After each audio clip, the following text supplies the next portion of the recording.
Welcome to The Explainer. Today, we're diving into the work of Ann Casement, a truly fascinating thinker who used her training as an anthropologist to look at the world of Jungian psychoanalysis from the outside in, and, well, she ended up reshaping it for the 21st century.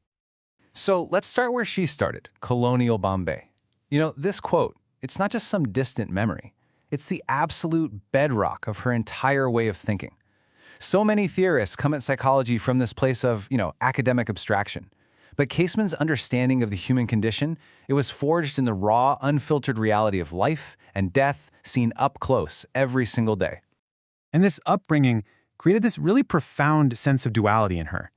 I mean, being forced to leave India, her home, her motherland, at just 13 years old, that instilled a lifelong feeling of being in exile. She carries this dual identity, and she describes herself not as one or the other, but as a kind of synthesis, British Indian and Catholic/Hindu. And this ability to hold two seemingly contradictory realities at the exact same time, well, that becomes a real hallmark of her entire intellectual approach.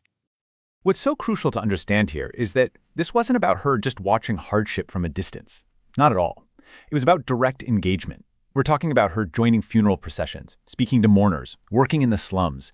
This raw, head-on confrontation with the fundamentals of what it means to be human, birth, suffering, community, death. It gave her a perspective that was deeply embodied, Not something she just read in a book. So, with all this incredible life experience, how did she build on it academically?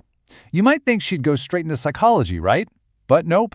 Instead, she first developed a totally different set of tools to understand humanity on a much grander historical scale, the tools of an anthropologist.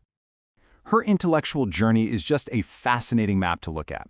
It kicks off right there on the ground in Bombay. Then it moves to the philosophical heart of post-war Paris, where she actually meets the legendary anthropologist Claude Lévi-Strauss. And it all culminates in her formal study at the super prestigious London School of Economics.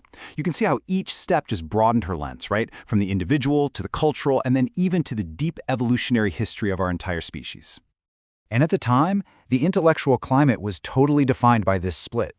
Anthropology saw itself as this rigorous science, and it basically just dismissed psychoanalysis as unscientific speculation.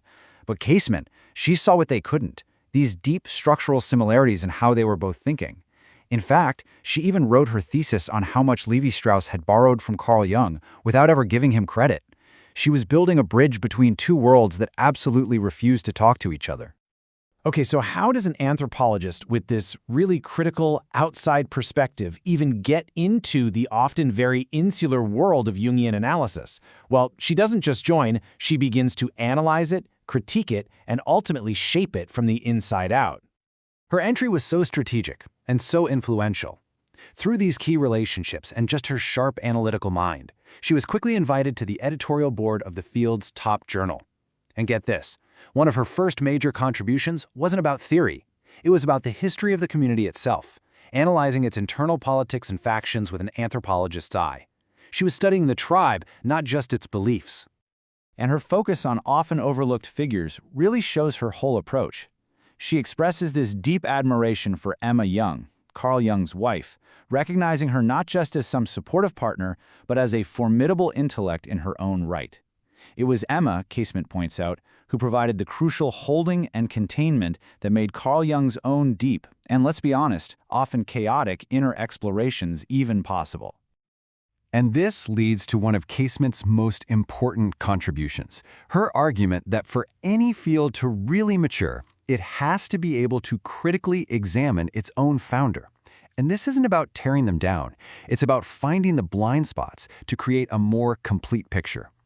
And so Casement poses this really profound question.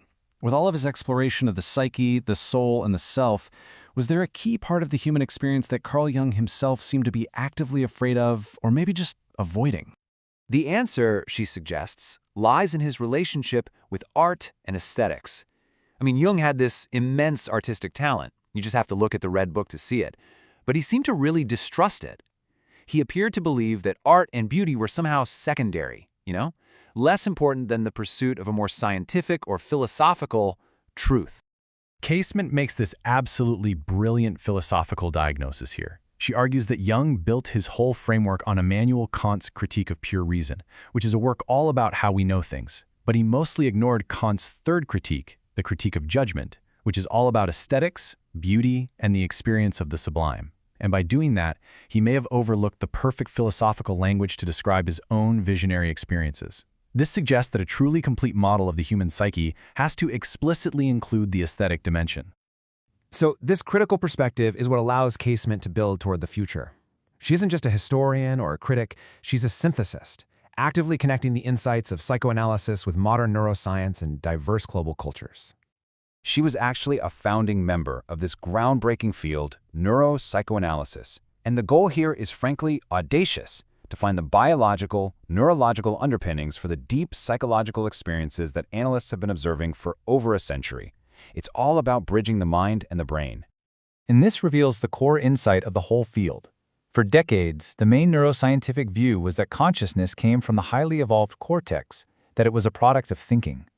But neuropsychoanalysis argues that consciousness actually emerges from a much deeper, more ancient part of the brain, the brainstem, which governs our primary emotions or affect.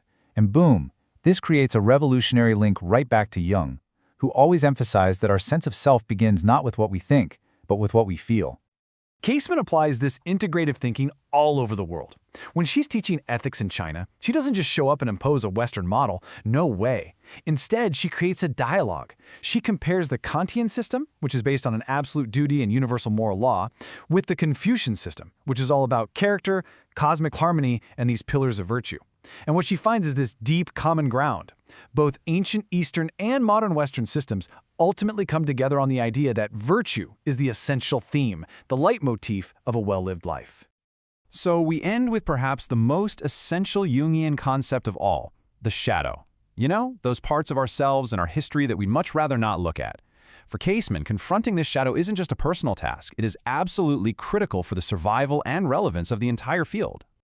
And she is unflinching here. She directly addresses the most painful and controversial part of Jung's legacy, his actions during the 1930s, his association with a Nazi-led institute, and the persistent accusations of anti-Semitism. She argues that this isn't something to be explained away or ignored. It is a shadow that has to be continually carried and worked through by the entire community. And this is where her anthropological training gives her critique such incredible precision and force.